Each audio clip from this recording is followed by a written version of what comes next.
Здравейте, прекрасни хора! Днес реших малко да се отклоня от по-леките и здравословни рецепти и да си направим едни истински домашни бисквитки. От онези бисквитки, които ухаят на уют, на спокойствие и на домашна кухня. Замислих се, че напоследък доста често споделям по-леки десерти и ми стана интересно вие какво предпочитате да гледате. По-здравословни рецепти, по-класически домашни сладкиши или пък да има от всичко по-малко.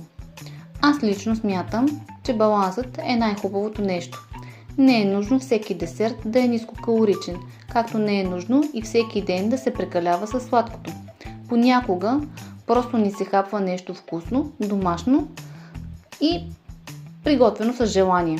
Между другото, много обичам такива рецепти, защото могат да се правят заедно с деца, с любим човек или просто в някой спокоен следобед с чаша кафе. Докато гледате как приготвям тези бисквитки, ми напишете в коментарите, коя е вашата любима домашна сладка рецепта. Обичам да чета идеите ви и често се вдъхновявам от тях за следващите видеа. Благодаря ви, че сте тук и подкрепяте страницата. Всеки коментар, харесване и споделяне ми помага да продължавам да създавам ново съдържание за вас.